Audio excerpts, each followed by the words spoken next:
तुमचं स्वागत आहे.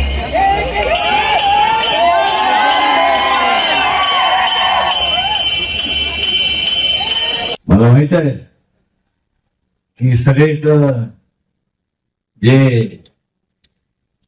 मुलं मुली आहेत ते कोणी भाषण ऐकायच्या मानसिकतेत नाही. मला माहित आहे. पण एक येत असताना एकाने बॅनर दाखवला, सुंदर मुली खावा पाणीपुरी. वा, पण मुलांनी काय खायचं, तेवढे खायचे.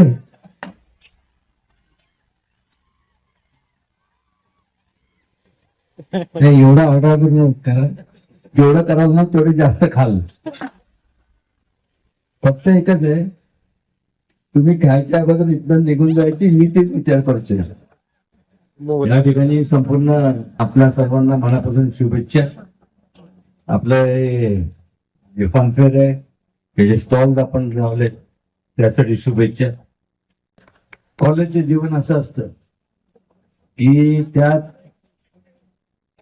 अनेक शिक्षकांकडनं राजेश्वर असतील, संपूर्ण या कॉलेजचे संपूर्ण प्राध्यापक असतील, अनेक गोष्टी शिकायला मिळतात. खूप खूप आपण शिकावं. त्याचबरोबर कल्चरल ऍक्टिव्हिटीज मध्ये सुद्धा आपला सगळ्यांचा सहभाग असावा.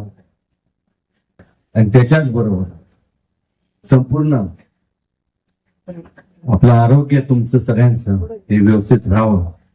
कारण की आयुष्यात म्हणजे प्रत्येक जण, मग सायन्स, आर्ट्स, कॉमर्स, हे ते वेगवेगळ्या फॅकल्टीज मध्ये जे लोक, मुलं मुली, त्यांना वाटतं की आपण भविष्यकाळात आपल्याला ह्या ठिकाणी जायचं, पण शरीराने साथ दिली नाही तर तुम्ही करणार काय. त्यामुळं शक्ती आणि युक्ती हे सांगड घालणं गरजेचं आहे. आपण ते जरूर करावं. फार मोठ्या उंचीवर जावं, जेणेकरून संपूर्ण या सातारचं नावलौकिक व्हावं.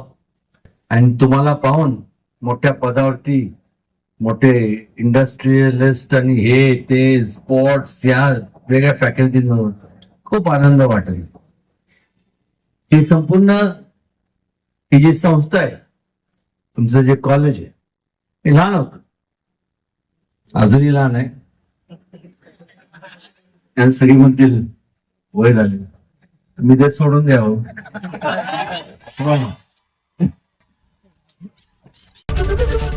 एबीपी माझा, उघडा डोळे बघा नीट.